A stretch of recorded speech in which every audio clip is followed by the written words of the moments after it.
अस्सलाम वालेकुम वरहमतुल्लाहि वबरकातुह।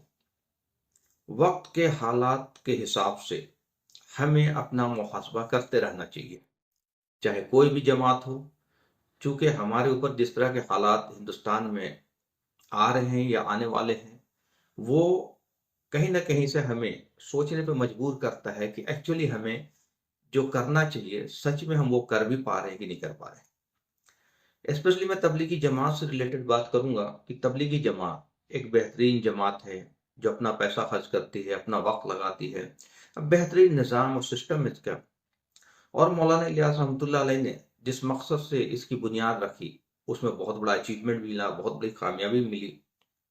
लेकिन आज के डेट में वो बात, चाहे इधर कुछ सालों से कहें, वो बातें, वो एक तरह से कुड़हन, वो लगाव हमें नहीं दिख रही। उसकी वजह क्या है? क्यों लोग जमात से आज के डेट में कम जुड़ रहे हैं? उसकी वजह क्या है?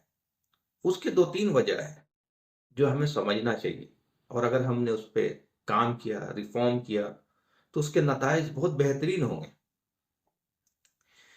पहली चीज, जितने भी अंबिया हैं, इंक्लूडिंग मोहम्मद सल्लल्लाहु अलैहि वसल्लम, जितने भी रसूल आए, अंबिया हैं, उनका मकसद क्या था? उनका मकसद था कि अल्लाह का, उस रब का, उस परमेश्वर का पैगाम सारी दुनिया को पहुंचाना, जो उनके ऊपर रिवील्ड होती थी, सारे लोगों तक पहुंचाना। तो मोहम्मद सल्लल्लाहु अलैहि वसल्लम का भी मकसद यही था। चूंकि उससे पहले जितने भी दीन आए, वक्त के हिसाब से चीजें करप्ट होती गई, फिर नया कोई दीन नहीं आता है, दीन को रिवाइव किया जाता है। तो मोहम्मद सल्लल्लाहु अलैहि वसल्लम ने उसी दीन को, जो दीन इब्राहिमी है, उसको रिवाइव किया। तो तरीका क्या था? तो तरीका बहुत इंपॉर्टेंट है। तरीका अगर हम कुरान और सुन्नत से नहीं लेंगे तो वो चीज हमें फायदा नहीं देगी, हमारा मेहनत भी बेकार जाएगा, पैसा भी बेकार जाएगा। तरीका ये था कि सारी इंसान को, चाहे जो भी हो, सबको अल्लाह का, एक अल्लाह के होने का, तौहीद का पैगाम दे रहे कि हमारा रब एक है। उसका अल्लाह का डिफिनेशन बता रहे हैं, उनकी सिफात बता रहे हैं कि एक ही अल्लाह है, उसी की बंदगी और उसी की उपासना, उसी की इबादत होनी चाहिए, उसी को मानकर जिंदगी गुजारना चाहिए।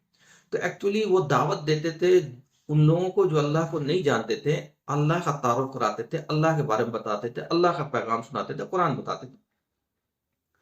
जिनको ये बात समझ में आ गई, जो लोग ईमान ले आते थे, उनको वो मस्जिद में ले आते थे, और वहां पे मस्जिद में उनकी टीचिंग एंड ट्रेनिंग होती थी कि नमाज कैसे पढ़नी है, रोजा कैसे रखना है, हज कैसे करना है, जक़ात कैसे अदा करना है। यही तो है तरीका, शुरू से यही तरीका रहा, अल्लाह की तरफ बुलाना और अल्लाह की बात बताना, यही है नबियों वाला काम। तो हम अगर तबलीगी जमात में देखें तो अल्लाह की तरफ बुलाना उन लोगों को, खास करके जो अल्लाह को नहीं जानते, ये तो है ही नहीं इस तरह से, तो फिर ये नबियों वाला काम नहीं। दूसरा, इस्लाही काम क्या होगा, किसको हम इस्लाह कहते हैं? देखिए, किसी को आप अगर कहें कि भाई मेरे बच्चे को, किसी बुजुर्ग से आप कहते हैं, किसी आलिम से कहते हैं कि भाई इसकी इस्लाह कर दीजिए, तो आलिम, वो बुजुर्ग पूछेंगे कि भाई कौन सा गलत काम कर रहा है, ये किस बात से इस्लाह कर दो। एक्चुअली कोई मुनकरात होगी जिसकी इस्लाह होती है, तो मुनकरात से रोकना ही इस्लाह है। हर बुरे कामों से रोकना, एक बार बोलना। ये हदीस अक्सर हम पढ़ते हैं, पता नहीं सोचते क्यों नहीं। ये अक्सर हदीस हम पढ़ते हैं कि अगर तुम अपने सामने कोई बुराई, कोई मुनकरात होते देखो तो ताकत रखते तो ताकत से रोको, अगर नहीं रखते तो जुबान से बोलो, वो भी नहीं कर सकते तो कम से कम दिल में बुरा जाना। तबलीग में ये हैरानी की बात है, मुनकरात पे बात ही नहीं होती। कहते हैं हम सिर्फ मारूफात पे बात करेंगे, मुनकरात खुद ब खुद रुक जाएगा। ऐसा होता नहीं। कुरान में जितने जगह मारूफात आए हैं, मुनकरात के साथ आए कि लोगों को भलाई तरफ बुलाओ, मुनकरात से रोको। अल्लाह ने ये तरीका बताया ही नहीं, ना अल्लाह के रसूल ने ये बताया। भलाई तरफ बुलाना भी है, मुनकरात से रोकना भी है। तरीका चाहे आप जो भी हो, उसको अकेले में समझाएं, किनारे में समझाएं, वो एक अलग बात है, या ओपनली समझाएं, बगैर नाम लिए समझाएं। लेकिन मुनकरात से रोके बगैर दीन की दावत हो ही नहीं सकती, इस्लाह हो ही नहीं सकती। तीसरी चीज है, वो भी गायब है, इस्लाह भी गायब है। तीसरी चीज है टीचिंग एंड ट्रेनिंग, दीन की तालीमात। तो वो टीचिंग एंड ट्रेनिंग जो है, दीन की तालीमात में प्राइम जो बेसिस है वो कुरान है और सुन्नत है।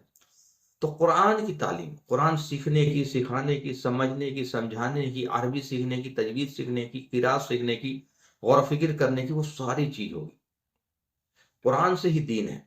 اور طریقہ محمد صلی اللہ علیہ وسلم سے، اس لیے کہتے ہیں قرآن و سنت، ہے نا؟ تو قرآن کی بھی ٹیچنگ اینڈ ٹریننگ سکھانا غائب ہے۔ تو یہ تبلیغ میں ہم وقت بھی لگا رہے ہیں، پیسہ بھی لگا رہے ہیں، لاکھوں لوگوں کا مجمع جمع کر رہے ہیں، 20 لاکھ 50 لاکھ روپیہ خرچہ کر رہے ہیں، اور حاصل بہت کم ہوگا، چونکہ ہم طریقہ جو ہے وہ اختیار نہیں کر رہے ہیں جو اللہ کے رسول ہمیں گائیڈ کر رہے ہیں۔ تو اس لیے ضروری ہے کہ ہم اس پہ غور و فکر کریں، سوچیں۔ دیکھیں ہوتا کیا ہے کہ انسان کے پیچھے شیطان لگا ہوا ہے، اور شیطان ہمارے اندر تکبر پیدا کرتا ہے۔ شیطان تکبر ہے کیا؟ سب سے زیادہ تکبر آج کے ڈیٹ میں دیندار میں ہے۔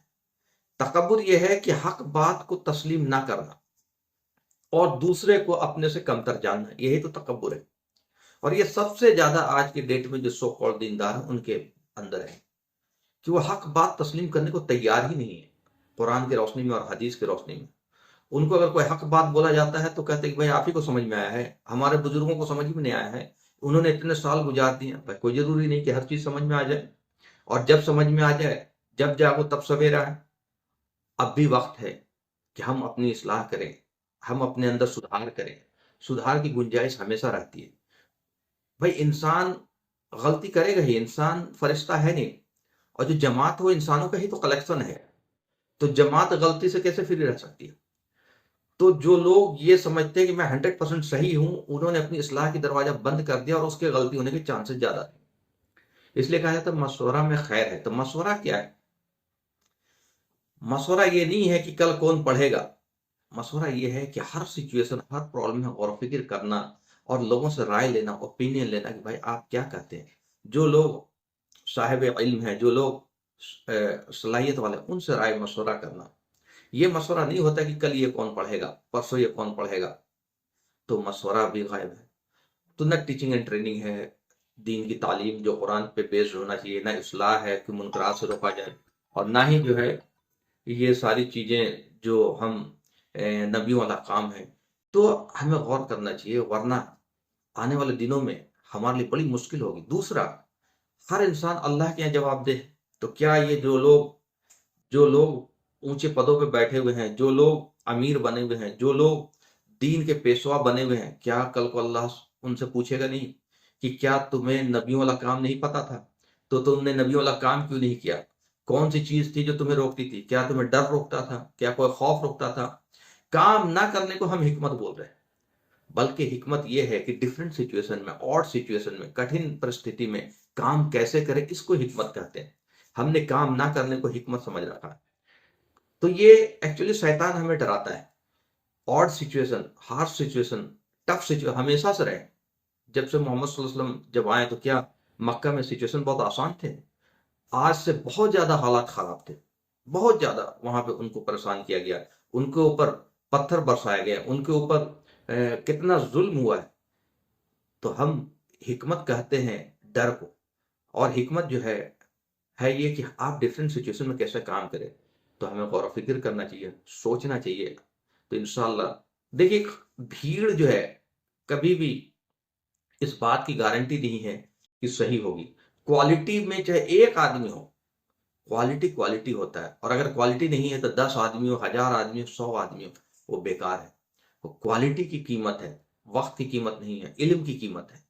آپ نے کتنا علم اور صلاحیت ہے جو آپ قرآن اور سنت کی روشنی میں سمجھ رہے، آپ نے کتنا وقت لگایا ہے۔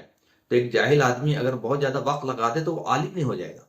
تو ہمیں اپنے تصور کو چینج کرنا چاہیے، غور و فکر کرنا چاہیے قرآن اور سنت کی روشنی میں، ورنہ بعد میں ہمیں سنبھلنے کا موقع نہیں ملے گا، اس دنیا میں بھی، اور آخرت میں ہم اللہ کو جواب نہیں دے پائیں گے کہ آپ نے اتنے بڑے پلیٹ فارم کو کیسے برباد کر دیا۔ یہ بہت بڑا پلیٹ فارم، اور جو لوگ اس پلیٹ فارم کے ذمہ دار ہیں ان کو یہ سوچنا چاہیے کہ اللہ قرآن کی روشنی میں سوال کرے گا، آپ کو چھوڑے گا نہیں، کسی کو نہیں چھوڑے گا۔ وآخر الدعوانا الحمد للہ رب العالمین۔